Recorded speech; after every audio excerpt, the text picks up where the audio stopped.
My first night with my husband. Chapter 1. The Wedding Day. The day had been long, bright, and filled with 1,000 emotions.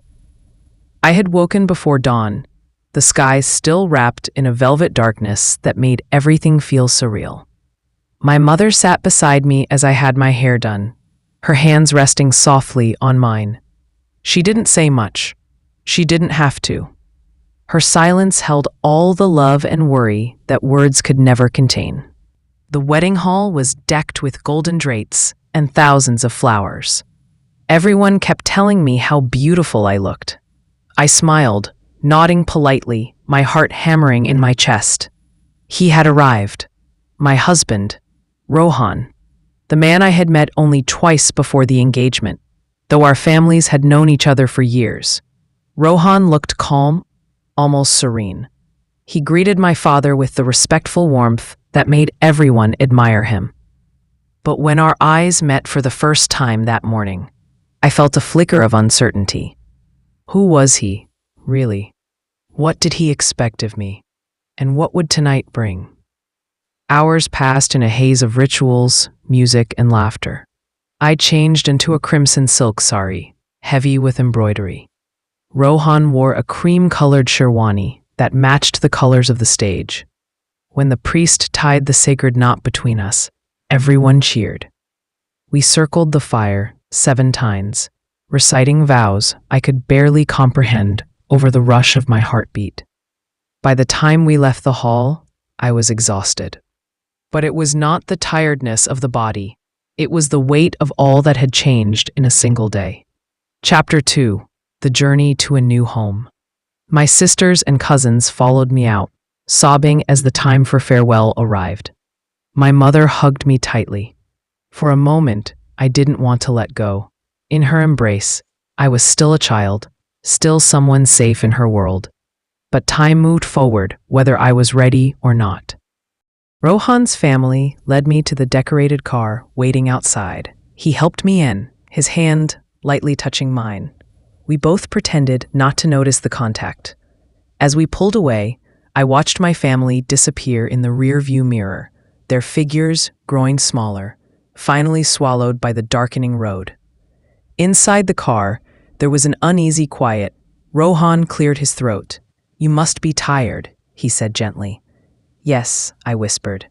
"We'll reach home soon," he assured me, offering a small, tentative smile. I nodded, unsure how to answer. Outside, the city lights flashed by, bright and cold. I tried to imagine what my new home would look like, what the room would be like, where I would sleep, whether he would be there beside me. My heart thudded harder. Chapter 3. Crossing the Threshold. The house was warm and welcoming, lit with dozens of oil lamps and fairy lights strewn across the entrance. His mother stood waiting with a brass plate of arti. She welcomed me with the traditional rituals. Everyone seemed so happy, so expectant. I followed Rohan to the main hall, where more ceremonies awaited, greeting the family elders, offering sweets, receiving blessings. Every smile, every touch, felt overwhelming. I wanted a quiet corner where I could breathe. At last, it was time to go to our room. My sister-in-law took my hand, her eyes mischievous. "Come on, Bobby," she teased. "He's waiting for you." My heart somersaulted. She led me to a wooden door decorated with garlands. She pushed it open, and I stepped inside. The first thing I noticed was the fragrance, jasmine and rose petals. The bed was covered in fresh flowers, a tradition I had always watched in movies, but never imagined for myself. Candles flickered along the walls, casting a soft glow. Rohan stood by the window, his back turned to me. For a moment, neither of us moved. Then he turned around, his eyes searching mine. Chapter 4. A Silence Between Us. He came closer and stopped a few steps away. I realized I was trembling, my hands, my breath, even the hem of my sari. He noticed. "You don't have to be afraid," he said softly. "We don't have to hurry anything." His kindness surprised me. I looked down, feeling tears prick my eyes, tears of relief and confusion. He reached out and took my hand. His fingers were warm, Steady. Sit, he urged gently. I sat on the edge of the bed. He took the chair opposite me. For several minutes, neither of us spoke. I could hear my heart, the clock ticking on the wall, and the distant hum of voices outside. Rohan seemed as unsure as I was. Finally, he spoke. I know this is all very new, he began. For me too. I glanced up, startled. He looked almost shy. That made something inside me relax a little. Do you want some water? He asked. I nodded, grateful for something ordinary. He poured a glass from the silver jug on the table and handed it to me. I took a sip, trying to collect my scattered thoughts. I don't expect you to feel anything just because we are married, he continued carefully. I want us to be comfortable first. That was the first time I felt like I could breathe. Chapter 5, the first conversation. I set the glass aside and looked at him more closely. In the bright wedding lights, he had looked almost intimidating, but here he was just a man. Young, nervous, trying his best. What do you like to do? I asked in a small voice, desperate to make conversation. He smiled. I read a lot, he said, and I love old Hindi music. I felt a flicker of curiosity. Which singers? Muhammad Rafi, he replied without hesitation, and Lata Mangeshkar.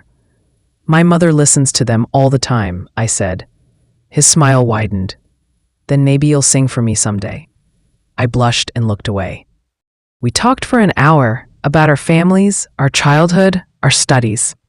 Every word made the air between us less heavy. Though the flowers on the bed reminded me of why we were here, the conversation was its own comfort. Chapter 6, a gentle beginning.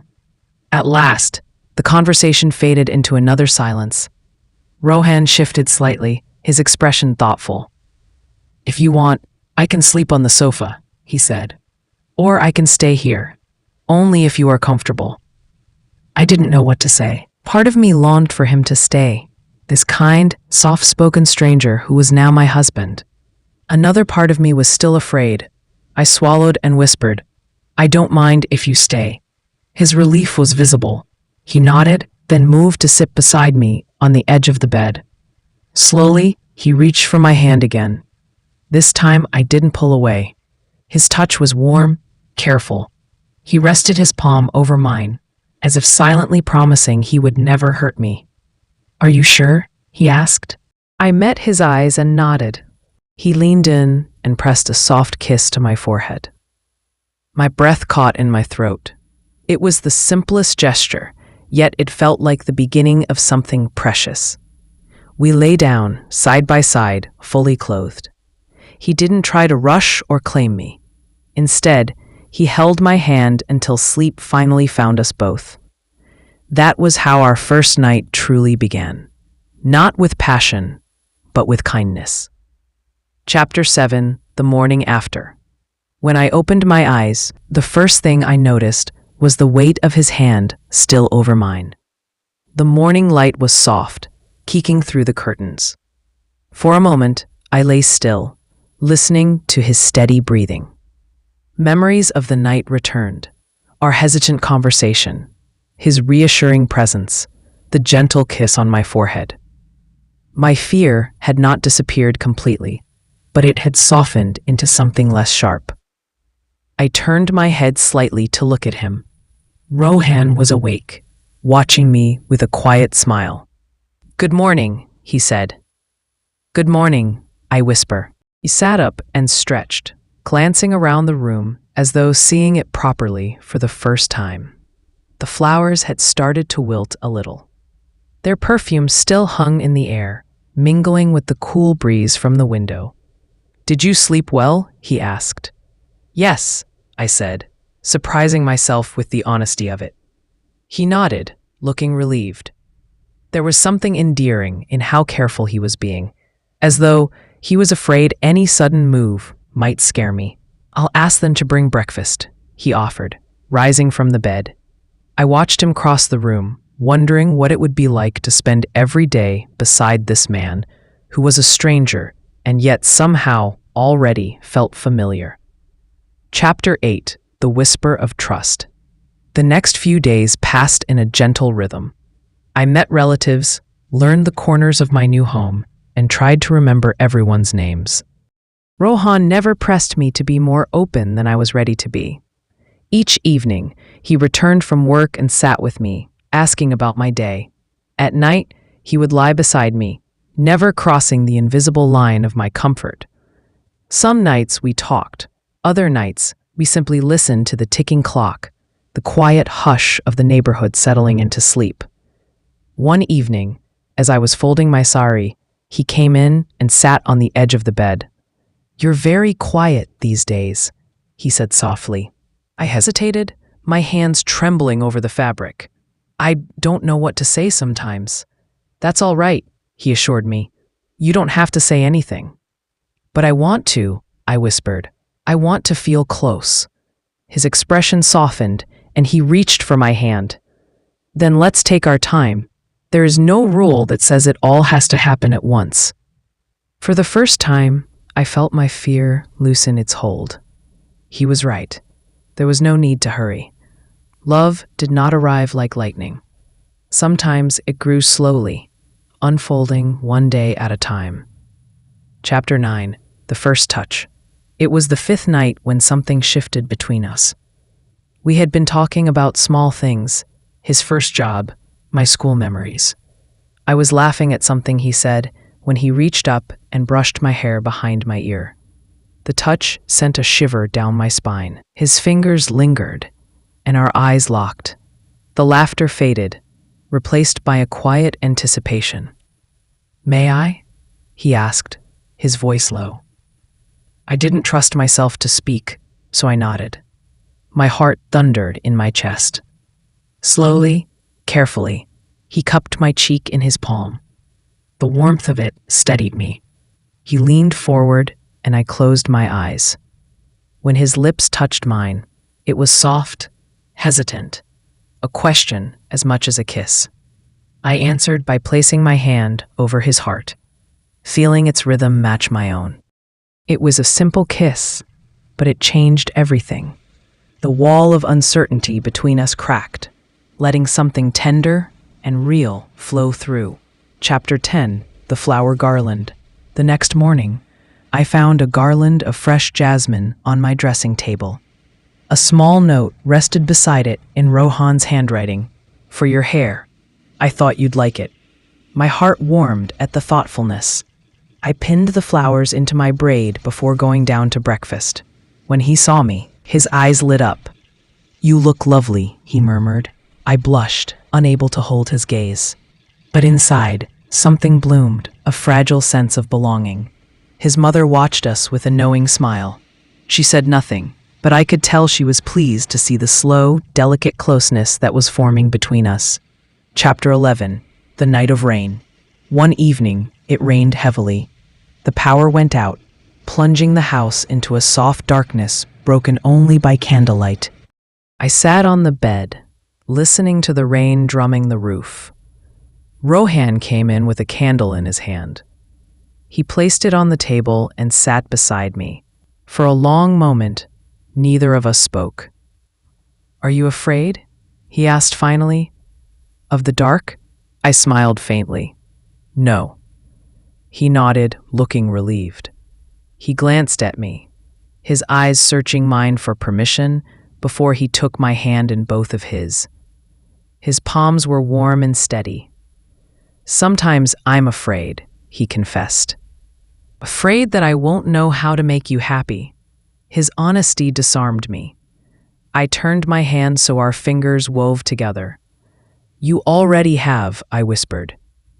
Outside, the rain fell harder. Inside, the silence grew comfortable, no longer something we had to fill. That night, when he kissed me again, it was less hesitant. My hands rose to his shoulders, feeling the solid strength there. My heart raced, but it was no longer fear that drove it. It was the first flutter of trust. Chapter 12. Becoming One. In the weeks that followed, every small gesture built something between us. When I woke, I looked forward to his smile. When he returned from work, I listened to his stories. Each night, Our closeness grew, inch by inch, heartbeat by heartbeat. On our 30th night together, he sat beside me, his expression open and vulnerable. "Are you ready?" he asked quietly.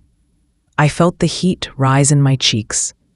I took a deep breath, my heart beating so fast I thought it would burst. "Yes," I whispered. He kissed me then, slow, deliberate, full of the promise we had been building all this time. His touch was patient, never rushing, never demanding more than I wanted to give. When he finally drew me into his arms, every doubt, every fear fell away. That night, we became more than husband and wife. We became each other's first true home. Chapter 13. The Morning of New Beginnings. When I opened my eyes the next morning, the first thing I saw was Rohan's face, soft and asleep. His arm was draped around my waist, anchoring me gently against him. I lay still, memorizing every detail, the way his lashes rested on his cheek, the slow rise and fall of his chest. For the first time, I did not feel like a stranger in this house. I felt like someone who belonged. Carefully, I slipped out of his embrace and wrapped myself in a shawl. The floor was cool under my feet as I padded to the dressing table. My hair was a tangle, my skin flushed in a way that made me shy to look in the mirror. But beneath the embarrassment, there was something else, an unmistakable sense of happiness. I glanced back at the bed. He was awake now, watching me with sleepy eyes. "Good morning," he murmured. "Good morning," I replied, my voice soft. He sat up, pushing his hair back. A small smile tugged at his mouth, as though we shared a secret no one else could ever understand. And perhaps we did. Last night had not been perfect in the way that stories promised. There had been awkwardness, nervous laughter, moments of uncertainty. But it was perfect in the only way that mattered. It was ours. Chapter 14. The Gentle Rituals. That day, everything felt different. I moved through the house with a newfound confidence. My mother-in-law noticed immediately. When she handed me the brass tray of flowers for the morning prayers, her eyes held a silent approval. I went about the rituals, lighting incense, placing marigolds before the idols. As I folded my hands in prayer, I did not ask for anything specific. I only thanked the quiet force that had brought me to this moment, safe, accepted, and loved. At breakfast, Rohan sat beside me. His knee brushed mine under the table. A small reminder that we were no longer strangers. We were partners now. Chapter 15. Learning each other. Over the next weeks, we settled into our life together.